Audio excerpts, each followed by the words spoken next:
Nah. You take your friend's advice and put this book away. It's almost time for class. Sprinkles is already in the room waiting for the students to arrive. He clears his voice and makes a quick announcement.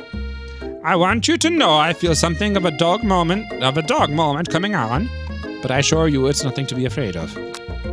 His cute nose scrunches up as he begins to breathe quickly.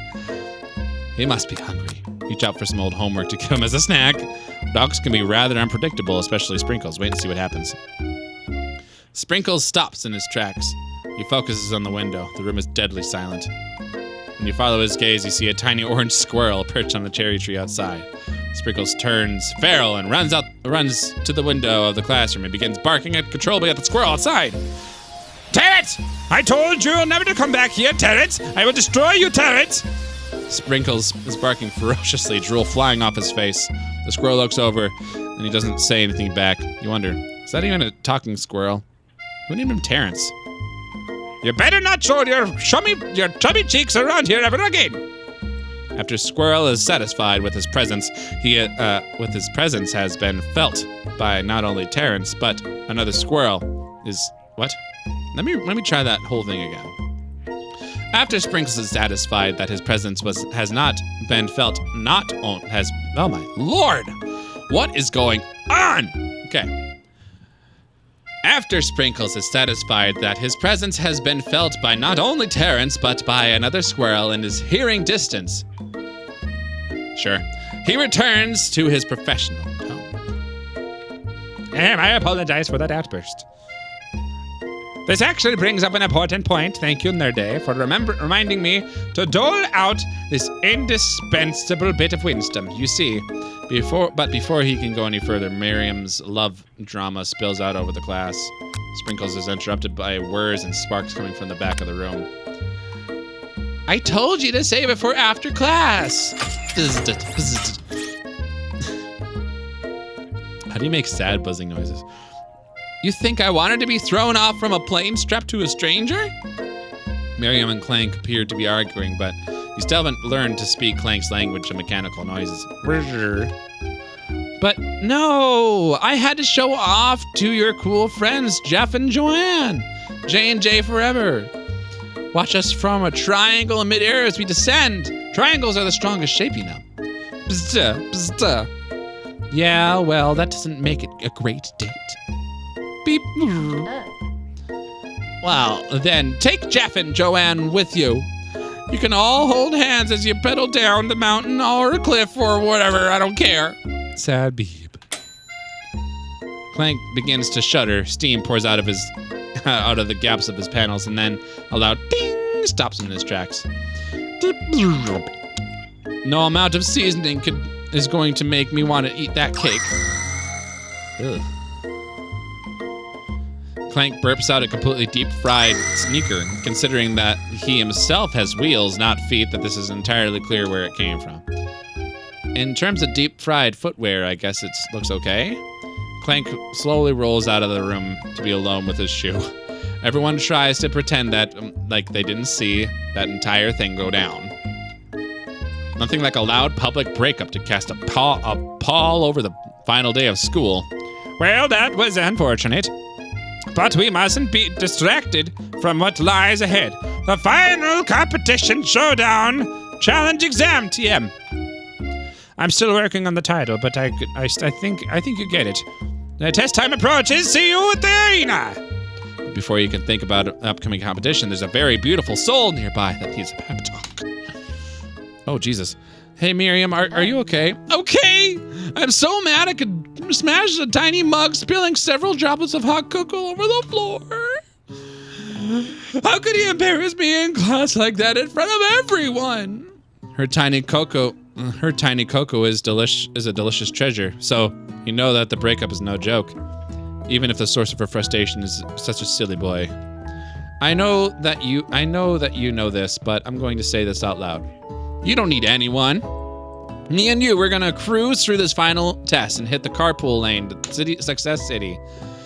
Miriam brightens up, imagining imagining the wind rushing through her short bangs that she hesitates to embrace the feeling all the way. Okay. You're not going to saddle up on Colonel Sanders' stallion right off into the sunset without me. Of course not. Well, maybe sort of, but I'm sure there's a pony out here with your name on it, and a big ranch, big enough for the both of us and whoever else wants to bring along, etc. If it's not Pop or Crank or anyone else you meet today, tomorrow, or the whole year, or so what? You're a special person who shouldn't settle for the first someone to show a little interest anyhow. Miriam gives a big hug and wipes down the tears off her cheek. I should really review the menu for today. I'm going to make a very special soup. And I bet Professor Dog is going to love it up. While you were pep talking Miriam, you completely missed lunch, but that's okay because you had a better idea of how to spend your time before your exam.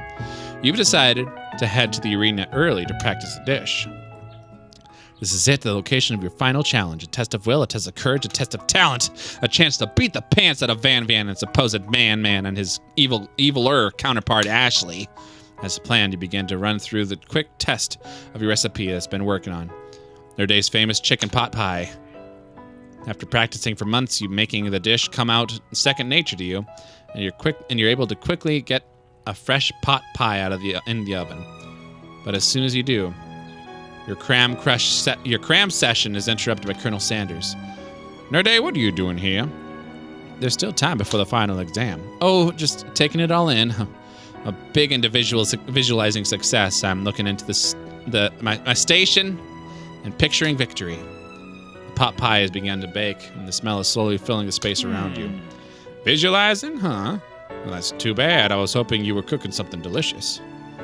You'd usually happily share your food with anyone who's hungry, but the last time you let Colonel Sanders get in your head to cost you the cook-off, you decide that it's time to put your cooking above your romantic desires. But that decision gets hard to stick with when the timer goes off behind you. Fess up about, duh. Otherwise you're gonna burn the chicken! Okay, you got me. I'm doing a little bit more than visualizing. I know my nose can smell the pot pie from 400 yards. It's an oddly specific distance, but you'd expect nothing less from such an oddly specific person. You knew it was a pot pie from just the smell? Not just a pot pie, but a chicken pot pie with an all-butter crust. My nose is telling me something else. Oh no, it's burning! Haha! No, I can smell that it was made with a heaping helping of TLC. But it'll probably stop burning any second if you don't pull it out. Moment of truth. Wow. It's the best pot pie I've ever tasted. I've always loved country cooking, and I could eat this all day. There's no time left. The final showdown is about to begin. Sprinkles lays down the ground rules. There are no rules. That is it. That is, except to cook with everything you got. You step up for the cook-off of a lifetime. You decide that mac and cheese plus the pot pie that you've been practicing are just the dishes that you'll push you over to the edge of victory. Meanwhile, both Van and Ashley are preparing a wildly elaborate dishes per their usual over-the-top selves. Miriam has her giant magnifying glass over several sweet sets of tweezers. She's definitely prepared to do something small. Colonel Sanders seems to be harnessing 11 herbs and spices that he is trying to find a way to improve on something perfect. His original recipe are fried chicken.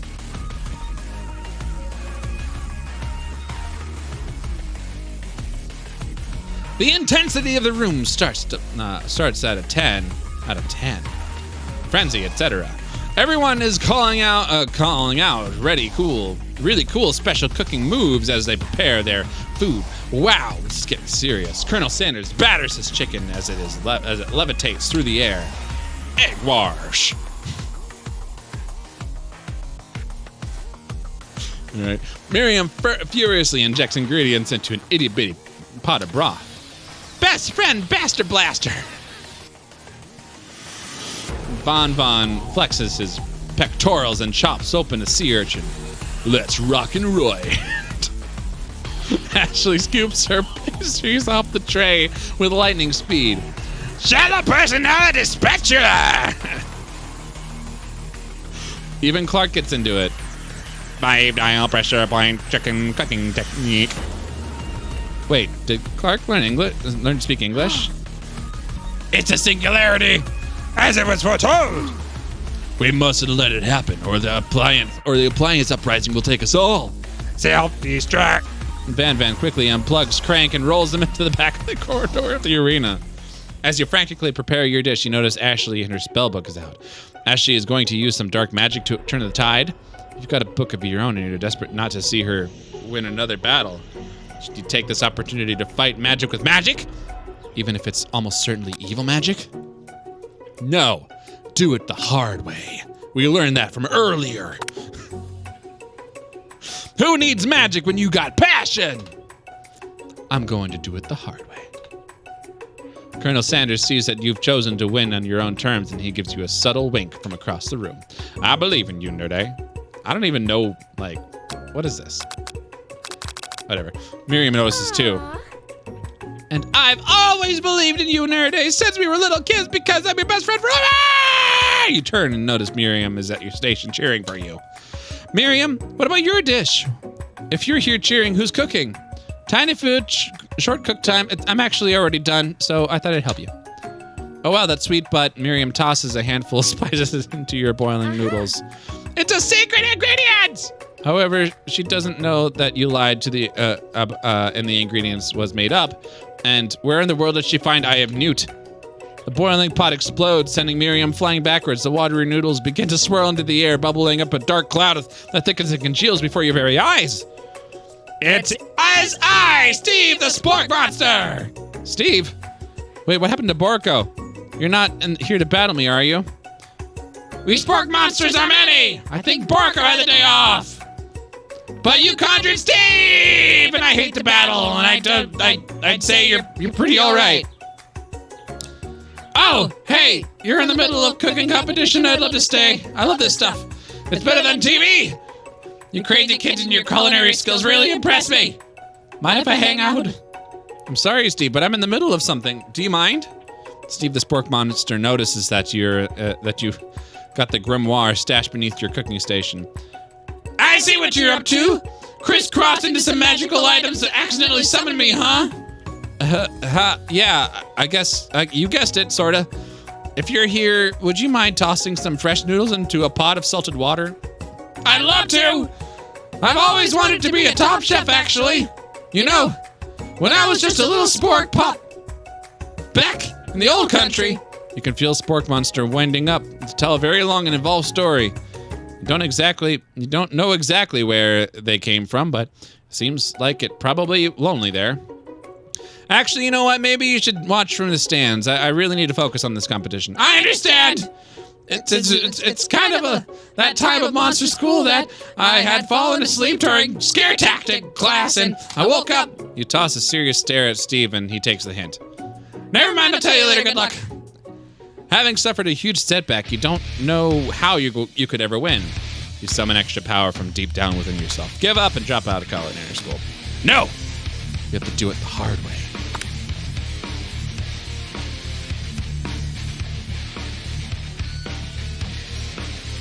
I can do this. I have what it takes. I came here to win! Your hair turns mac and cheese orange as the culinary energy flows through your body. My heart is pure. My hands are steady. My taste buds have been preparing their entire lives for, yes, Nerde, you're the chosen one. You will avenge me. The power you've been summoning immediately fades back out. You interrupted my inspiring monologue. Sorry. My heart is pure, my hands are steady, my taste buds are preparing their entire lives for this moment. I will show the world my cookery. You begin to levitate off the ground, energy courses through your body. You know that with this power you can do anything, except turn back time, which could be super useful because while you were powered up, the chicken pot pie overcooked in the oven and can't be served. But don't worry, dear Nerde. You may have suffered some setbacks, but all is not lost. Impressed with your fortitude, Colonel Sanders decides that you have earned his support. I'll be watching you today, and I must say I'm truly impressed. You've been thinking on your feet and rolling with the punches. He steps up at your station and stands right beside you. I'm here to help. All you've managed to make is mac and cheese. The time is almost up. You're going to need it. But Colonel Sanders, what about the test? What will happen to you? What about the rules? Following the rules has never really been my thing. I follow my heart. What a guy. Colonel Sanders unfolds a delicate white towel and reveals the most delicious fried chicken you have ever laid your eyes on. Besides, something unexpected combinations can have surprising effects and surpass their individual efforts.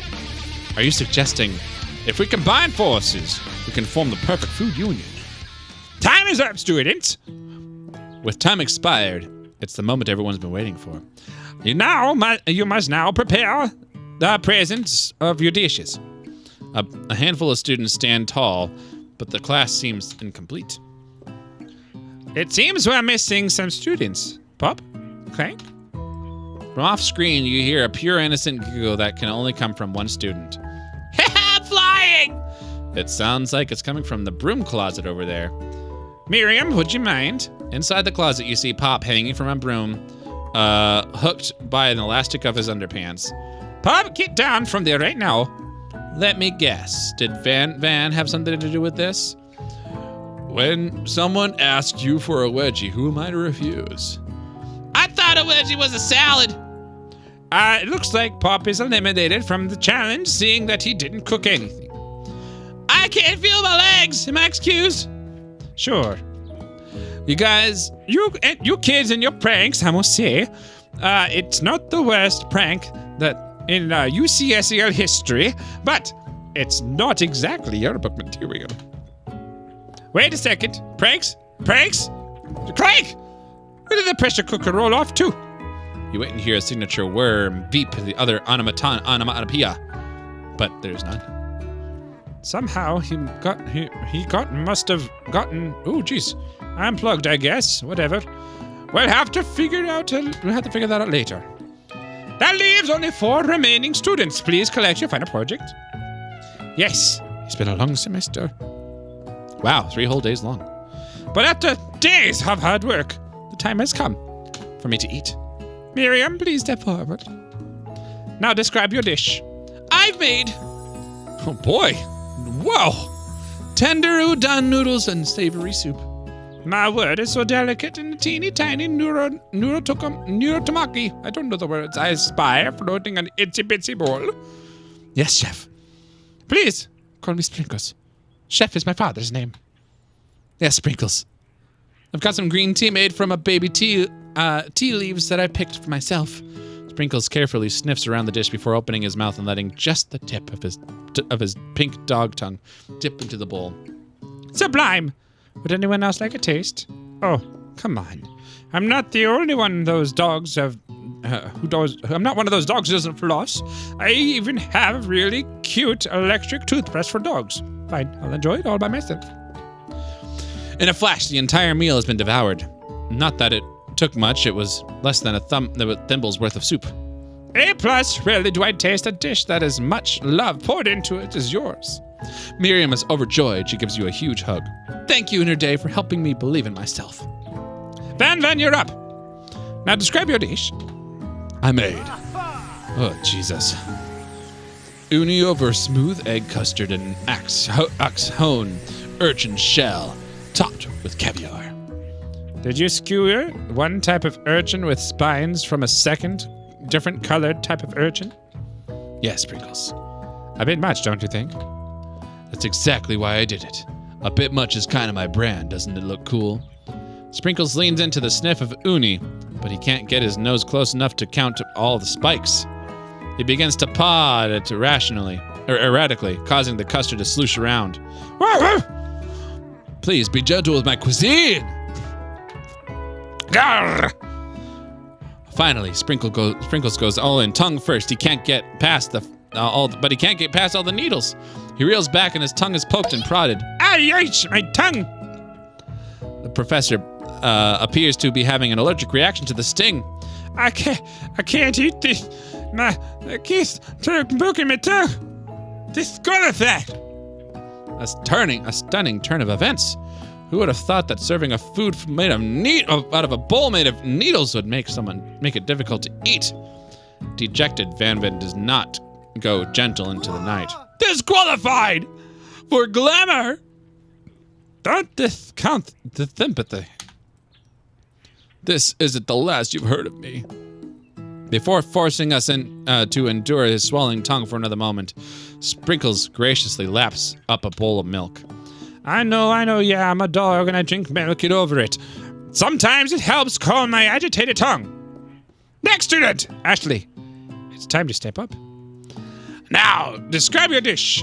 I made orange blossom Turkish delight with light rosewater syrup, topped with French meringue and connected by sugar glaze.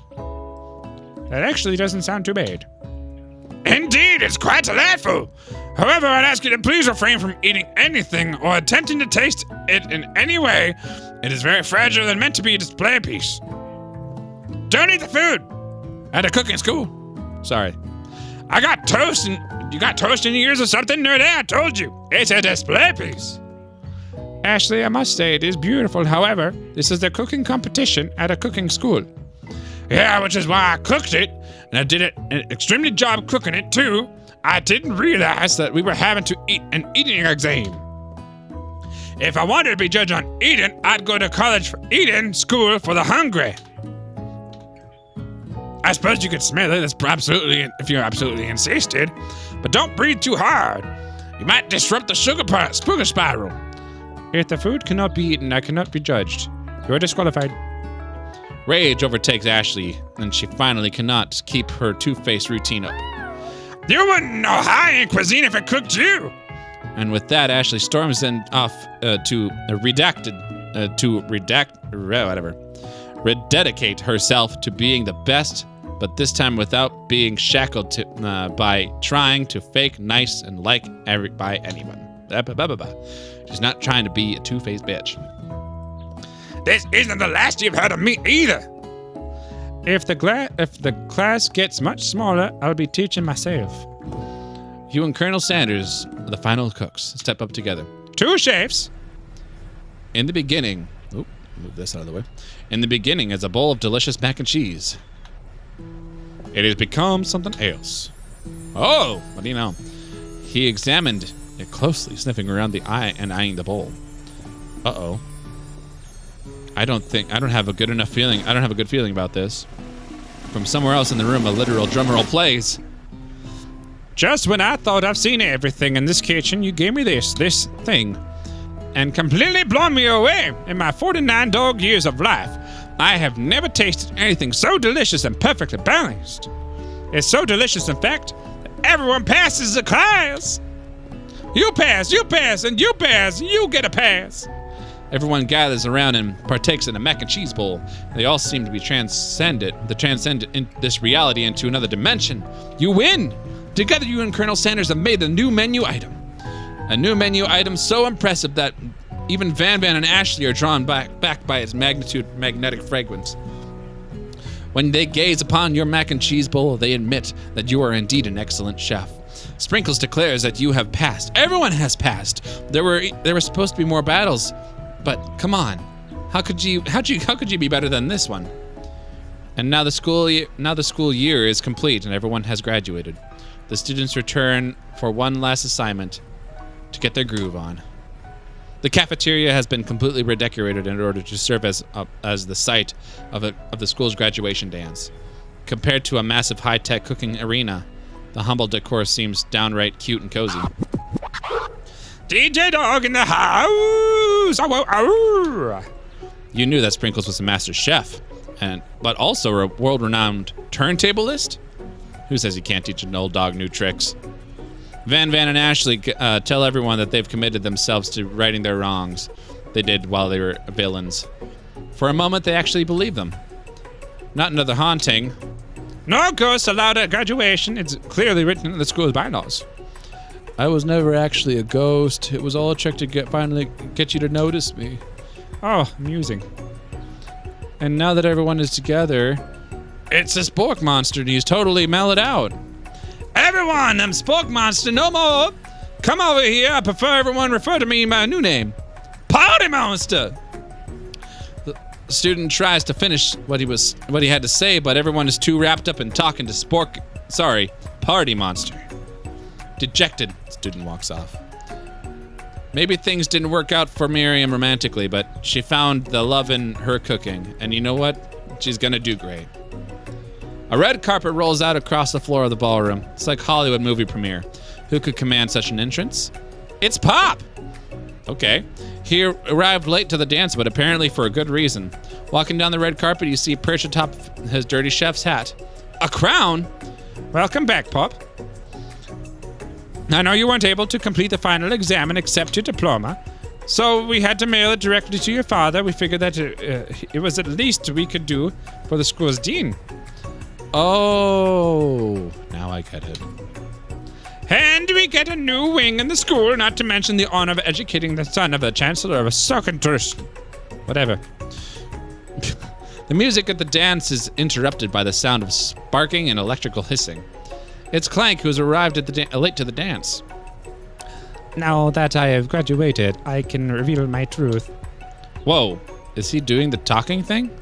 I'm Clank. I'm not of this earth. I'm actually from a faraway planet in another dimension. What? What? I actually feel like I knew this the whole time.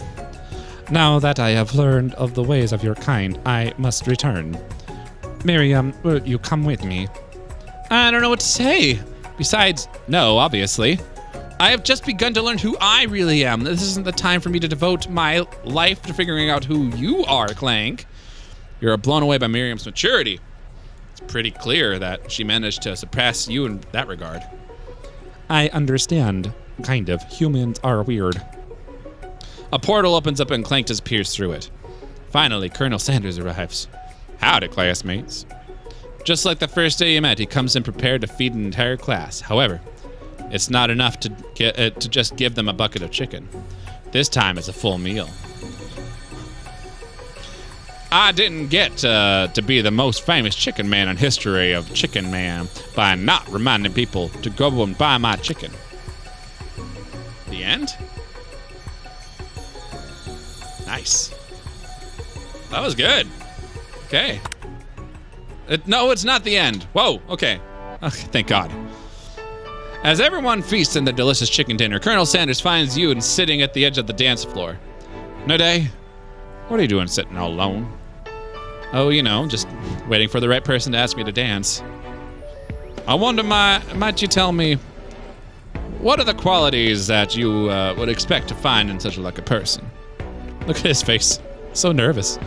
Off the top of my head, I don't know, a spicy musk, a tidy goatee, and a degree from the University of Cooking School Academy of Learning, for learning, just to name a few. Truly is my lucky day. Would you dance with me? Yes, I would love to.